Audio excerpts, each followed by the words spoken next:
You'll never believe how it happened. 5 years on, look. Spirited Away emerged with its 20 billion box office hits, even breaking Japan's hopscotch record. Ghibli declared a rare century-defying resolve to quit creating. 4 years later, he returned with Spirited Away. What a twist.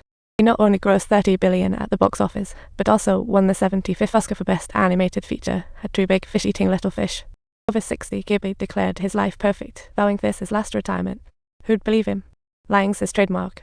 In 2004, 3 years later, Howls Moving Castle was released, and he called it his best work. Finally, he can retire openly, but inspiration strikes again. 170,000 sketches drafted. What a workaholic. In 2008, chip production finished, setting Japan's largest release record. Yet few know. This film was selected by a Japanese TV years ago, scoring 8.6 from 500,000 viewers, no ordinary rating. The story begins on a full moon night. Countless jellyfish swarm from the deep sea, talking about a party.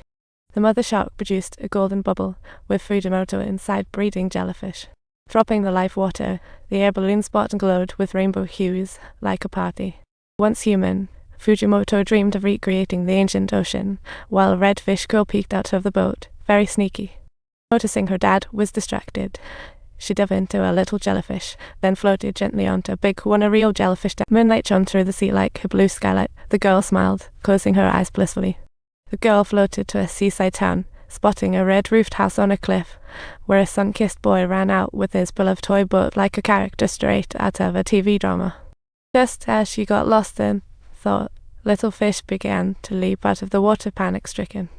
Turning around, the girl saw a fishing boat approaching her. She dodged desperately, but a glass bottle swoosh landed over her head.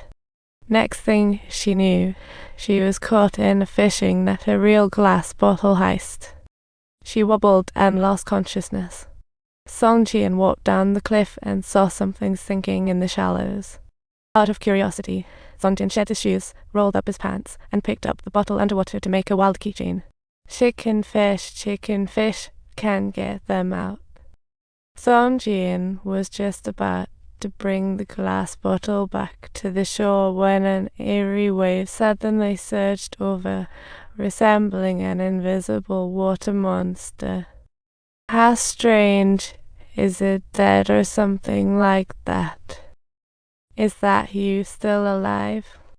Songjin, you better get out. Fishy. Fujimoto popped up from the sea. The eerie waves were all his fishy minions.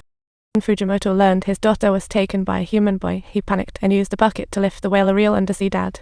The whale sprayed water playfully, making Songjin laugh. His mom urged, "Get in the car. Don't be late." Fujimoto slowly approached with a sprayer, saying, "Though I don't know who you are, please don't spray pesticides here. Actually, it's not pesticides. I fear dryness. I'm spraying deep-sea purified water. As long as it's not pesticides." Lisa rolled her eyes and drove away, leaving Fujimoto feeling more uneasy. On the way, while Songjin was about to enjoy a sandwich, he found the wound on his thumb had healed with no trace left. How magical. Songjin excitedly named the whale Ponyo, and Ponyo responded by chomping a whole chunk. Talk about saying thanks. Meanwhile, Fujimoto stealthily chased after him on the mother shark. Songjin's kindergarten was next to Lisa's sunflower house. Talk about neighborhood showdowns. Songjin hid the bucket in a bush, covering it with a leaf to keep stray cats away. So cute and clever. Songjin refused the girl's invite, yet she only thought of Ponyo in the bucket. Deep love. When Songjin saw Ponyo again, she was floating softly in the water, almost calling, "Come and see me." She longed for that girl, not the boy. Totally confusing. Her heart yearned only for that girl, not the boy, leaving everyone scratching their heads. When Songjin declined the girl's invitation, she only thought of Ponyo in the bucket. What a love triangle. But when Songjin saw Ponyo again, she was softly floating in the water, shocking him. He desperately called out, and the little one finally opened her eyes sleepily, yawning. "Songjin, this ugly sister, what is that? You can't just bring stuff to school. This isn't kindergarten. No, wait, it's from the sunflower house, so you can. Let me see." "Oh, is it a goldfish?" "Nope. It's Ponyo. I want to see." "If I show it to you, you're not allowed to tell anyone else." No sooner had she spoken than Ponyo sprayed her with a water jet. She was instantly soaked and started crying. Passing by the sunflower house, he was called over by Grandma Fangjing and Grandma Jizzy, so pretty and adorable. Her name is Ponyo. She loves Sam, and she can do magic. Look, this wound was licked by Ponyo. See how good it is. Oh, really? I wonder if she can lick our legs too. Imagine if this fish could run like little Zong too.